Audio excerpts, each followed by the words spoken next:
Hi, everyone. Welcome back to Wellness Wednesday on the Lotus Lounge Podcast. I'm your host, Uma Alexandra Bipat, and every week we bring you inspiring conversations to help you live a life of balance, awareness, and everyday spirituality. Today, we're diving into a topic that hits close to home for many of us, finding true balance through yoga and nervous system regulation. The title of today's episode is Beyond the Mat: Nervous System Regulation Through Yoga. I chose this topic for this Wellness Wednesday because we had Diwali on Monday. So I want to celebrate the beautiful ancient teachings of the Hindu religion. So many of us turn to yoga to find peace, but we still live in patterns of overdoing, stress, and dysregulation. My guest today, Allison Riome, helps us bridge that gap between the poses and the practice, between doing yoga and truly living yoga. So before I bring my guest on today, let me tell you a little bit about Allison. She is a passionate yoga teacher and wellness practitioner who explores how nervous system awareness can deepen our connection to yoga, our relationships, and our daily lives. Through her work, Allison combines traditional yogic teachings with modern somatic tools to help people move from simply performing yoga to living yoga, cultivating presence, balance, and ease in a world that constantly pulls us out of ourselves. Guys, please help me to welcome Allison Riome. Hi, Allison. Hi, Uma. Thank you so much for having me. I'm so happy to have you. First of all, I love your background because I just love like color schemes and Mm, things. And for those of you that are listening on my podcast, she has like this kind of dark green background. It's just, I feel like I'm in I the love far. these. I think it goes in with what we're talking about. I love these earthy, grounding Yeah, colors. yeah, it's so grounding. I love it. So, Allison, you mentioned that so many people turn to yoga for balance, but still struggle with stress and overdoing. What inspired you? First of all, what inspired you with your yoga journey? And then what inspired you to explore this connection? Yeah, I think it was really organic in how it happened. It came from lived experience. When I was 28, I had a major tumor found in my abdomen and underwent surgery and decided that, this reality check that life is short. I dove deep into my practice and took my yoga teacher training. And then I began teaching yoga and practicing mindfulness, but still found that I was operating and living my life from this urgency and overdoing. So it was like, how do I find this balance? That's so relatable to a lot of people because I find that we try to do all the things, right? We try to go to the gym, go to the yoga class, go to Pilates, eat right. But it's almost like we're going through the actions, but we're not actually embodying it. Yeah. And I find it's like, going to yoga class is great. Like it's great for the body, it's great for the mind. But, even in a yoga class, we see people quickly pack up all their things and Yeah. leave, or they come in with this energy that is very chaotic or stressed. By the end of the class, they feel regulated, but then they rush to move on to the next thing. So it's like, how do we find the balance and carry that with us? I love that because I feel like so many people are doing things in the world just to say that they're doing things. Me Yeah. being the owner of a metaphysical center, I teach people, the classes like Reiki or integrated energy therapy and stuff. And what I found is people will come in really for that certificate and Mhm. then run right back out the door. No practice, no embodiment. That's the word for today, guys, embodiment, right? I And love then, it. yeah, and it's like, you ever heard that saying, jack of all trades, master of none? There's Yes. no masters out here, just people going through the actions. And you probably see a lot of that in your studio on your yoga mat. Yeah, it's this learning how to, really implement what we learn, how to Yeah. move our bodies, how to breathe, how to, become aware of our thoughts and how they impact our bodies and our breath. And take that outside of a yoga studio and go, okay, even in day to day life, it's like before I answer an email, what's happening in my body? That check-in is so important. Hmm. So I love the traditional yoga teachings. I am a hatha yoga practitioner and teacher myself. And, I've chosen the yogic path for my spirituality. How can you, as a yoga teacher, explain how traditional yogic teachings align with what modern somatic science tells us about the nervous system, rest, regulation? Yeah, I think, traditional yogic teaching was way ahead of its time. And although there is not necessarily, if you were look at the Yoga Sutras or the Hatha Yoga Pradipika, you're not going to see perhaps, this is going to regulate your nervous system. But Right. the teachings of the practice, so pranayama, so breath control, Mm, regulates the vagus nerve and influences the parasympathetic nervous system. Asana, or the postures, release stored tension in the body and begin to balance energy. And then even the practices of pratyahara and dhyana cultivate this interoception, this awareness of our inner experience. So modern science confirms that what yoga's already taught us all along. Even the research on meditation that we're getting these days, and doctors prescribing medications. Yeah, I said that accidentally. Meditation instead of medication.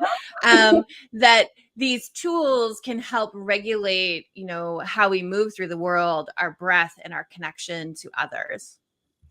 I agree with you so much because what Allison just did, guys, is she listed the 8 limbs of our yoga practices. Do you want to? I'm like dating on myself right now. Do you want to go through them, the 8 limbs? Because she mentioned them very quickly, but I really want to spotlight that. Yeah. I always get Yeah, them in the wrong order. yeah, yamas and niyamas. The Those are yamas and the niyamas. yeah. Then we have Well, the yamas and the yamas and the niyamas are what we yogis practice for our daily living, right? yes. So it's like our behavior, things that we do, like our cleanliness, our mindset, our focus, and then there's 5 yamas, 5 niyamas, and then the other set is for how we relate to people, right? So there's yamas, niyamas, and then Yeah, there's and I would say the yamas and niyamas are really how we implement practice beyond just the physical aspect, and like how we look at how we interact with the world. Um, our life. Beyond the yamas and the niyamas, so that's the first and second limb. Then we move into asana, so the physical postures. What is common in the West is what we understand as, moving the body, doing all these poses. Then comes pranayama, or breath control. Pratyahara, which is the withdrawal of senses, so it's this turning inward aspect. Dharana, which is concentration, so focused attention on a specific point, whether that's breath, mantra, it could be a candle, it could be sensation in the body, it could be just that real inner awareness of going, okay, this is what's happening inside me at this moment. Then we move into dhyana, which is meditation, so this sustained awareness. And then samadhi, which is enlightenment or integration with the divine. I love it. And I live my life, as I'm sure you do, Allison, to these practices because the philosophy of yoga, it's timeless. Like Allison said, we were able to look, modern somatic science is able to pull on things that they've been talking about over 5,000 years ago. And it's coming down to, for yoga teachers, right, the practical application. We talk about moving from performing yoga to living yoga. Yeah, And I feel like the 8 limbs, right? We can look at the 8 limbs on how that shows up in everyday life. So, can we give them, let's play a game. How about that? sure, sure. Let's play a game. I will I will pull out. I'm going to have to pull up a list, guys. Oh my gosh. Because I really, the yamas and the niyamas, um Are I my have them here. favorite. Yeah, I have them here now. If my guru could hear me now, he'd be so proud. No, I'm kidding. So let's play a game where, because we want people to move from performing yoga to living yoga. And we want them to Yes. see what that looks like in everyday life because most people only know yoga as physical practice. So how about we go through right? Each of the things, and then we play a game where we share what we do in our personal life that I love it. mirrors, right? I love That it. mirrors Yeah, I love it. the limbs. Okay. So we're going to talk about the 8 limbs. Everybody knows asanas, which is the physical posture. So clearly you do yoga, right? How often Mhm. do you do yoga? I think that's the beauty of it, is that my practice isn't always asana based, Yeah. Yeah. and It's and more it doesn't have to be. no, Mhm. it doesn't. Because I do yoga in the mornings, but most people would consider it like a stretch session, right? Yep. Literally like 5 minutes. I do the sun salutations Mhm. and a little bit of the dancer and just a few poses, just kind of move my body, right? But it's not like Yeah. a full 1 hour practice. So people can do that to incorporate into their everyday life, right? Now under Yeah, the and it doesn't even have to be an hour. I mean, what do you got? Like, what's realistic for your life? 7 minutes, 20 minutes? exactly. Exactly. Now, the yamas, this is the behavior part that we're talking about. There's 5 of them: ahimsa, satya, asteya, brahmacharya, and aparigraha. So, ahimsa is nonviolence. How would that show up in your life for you? It's very easy for me. I shouldn't say easy, but it's definitely, I am a very kind person. So as far as like an external, it's very easy for me to be compassionate, and it's just who I am as an individual.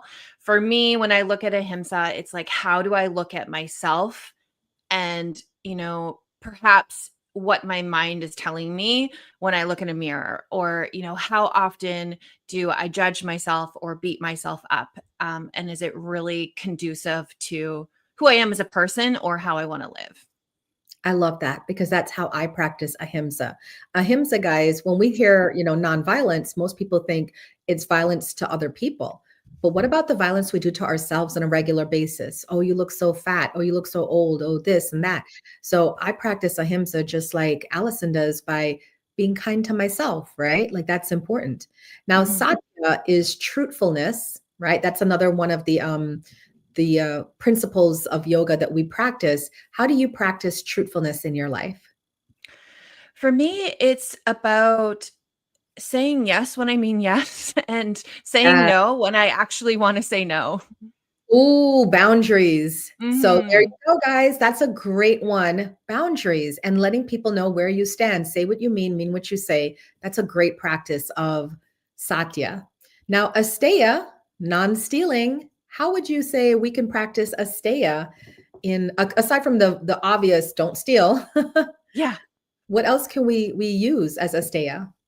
As a yoga teacher, I think one of the biggest things that I emphasize, and I do this when I do yoga teacher trainings, as far as asteya is time, is how are we stealing time from other people? So as a yoga teacher, I always make sure that I start and end my classes on time, Yeah. to ensure that I'm not taking time away from other people to suit my needs.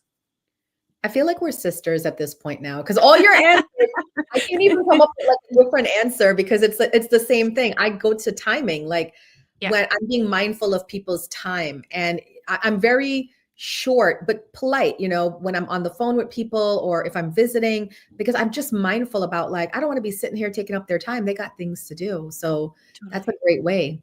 Yeah. Now, brahmacharya, Hmm. moderation. Can I tell you what I do for Yeah, brahmacharya? please. Yeah, brahmacharya is moderation. And this is really funny because I only work a certain number of hours. Now, work people a We number are sisters. we're so We are. sisters because I have in my mind what I need to make every month to be in like my happy place. In terms of money, what I need to pay bills, what I need to save, what I need to just have fun. So let's just say, because I'm not trying to put myself out there, but let's say I just need $500 a month. Once I hit that 500, I start moving my clients to the next month. Do you find that you do something like that? Yeah, I think this kind of ties into that nervous system regulation, is like understanding who you are and your own unique nervous system. I don't believe in hustle culture. I think it is creates a lot Yeah. of problems. So it's like, what do you need? So say for example, today I'm meeting with you, we're chatting here, and then I'm going to a networking event, which is both it takes a lot of energy out of me. So it's like I have subbed out my class tonight because I know that I need the capacity to reset my nervous system. That's beautiful. And I feel we are going up against some really big bosses. Recently, Mm. a lot of CEOs, Fortune 500 companies, Jeff Bezos including, have come out and talked about if you want to be really successful in life, you can't have work-life balance. They're actually saying you got to grind, grind, grind, and work, work, work. If you want to make it to where we are at, you have to. So my Mm. question to you is, how do you feel about that? And what would your advice be to somebody who's hearing this? Well, I never want to be Jeff Bezos, so there's that. There you go. I just um I think, this is where we kind of blend in, Western and Eastern, is that we know that stress causes a lot of disease or dis-ease in people's bodies. It causes a lot of anxiety. We live in a state where our nervous systems are generally in fight or flight all the time, that, yeah, we are triggered by things that we shouldn't be triggered by. Like there's no lions or tigers or bears in my yard. right. Not currently anyway. But we've also become numb to things that should trigger our nervous system. So it's like, how do we find this moderation? And I think, we don't have to listen to what the world tells us. I'm a big believer that you define your own success and what that looks like. And to me, having a regulated nervous system is successful. I don't want to live in anxiety. I've lived there before. I'm not interested in being there. I tend to live in this pretty even keeled, this brahmacharya place, this moderation. Yeah. That's really, it's the moderation. And I have this little movement going on, right? Hashtag everyday spirituality. And I just share with people that, what does success look like to you? Because Mm. I feel I'm a successful, wealthy person, but am I a millionaire? No. Right. Mhm. But I work when I want to work. I wake up when I want to wake up. I go to bed when I want to go to bed. I vacation when I want to. And I get to do meaningful work with with people that change their lives in a meaningful way. So I think people have to start determining what's success for them. Yeah. And, I think we tie success around money a lot. Yes, Um, But you get to decide what that number, that you need is in order to be fulfilled. Like you said, it could be $500, it could be $10,000. I don't know what the number is, but it doesn't have to be what somebody else says it is. factual, all facts. Now, for anyone listening, let's talk about the practical application of what we're talking about. We had a fun little game, we were going through some of Yeah. the, not all, but some of the limbs of the yoga and showing people how we incorporate yoga into everyday life. But for someone who feels anxious, burned out, Mhm. disconnected, what are a few simple ways that you can give them as a yoga teacher for them to start regulating their nervous system using yoga or somatic awareness? I think the easiest, most accessible thing to do, which we're never taught to do, which I believe we should be in school, is to notice our breath. And the capacity of the breath to calm the body and the mind is, I don't even have a word for it. The beautiful thing about the breath is we don't have to consciously choose to breathe. The body does it all on its own. It's this magnificent thing that takes care of us. It says take a breath, exhale, do all of these things, but we have the capacity to control the breath, which actually regulates our nervous system. So it takes us out of fight or flight. I always think of when I was a kid, my mom used to always say, take 3 full deep breaths if you're angry or you're upset before you say anything.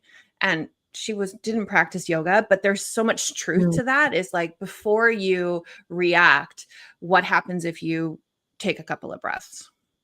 And I find that yoga fits so well with everyday life because that's something your mom said to you for years until Mhm. you came onto the yogic path. And now you're like, wow, that aligns with what mom said. So I feel like there's some truth in when everything aligns, right? It's kind of like this, we're all put on this planet. We don't know what we're doing here, But there are Mhm. guideposts, right? And don't you feel like alignment is one of those guideposts? Like, wow, I remember mom saying that, and the breath. And I think that's a great way for people to start.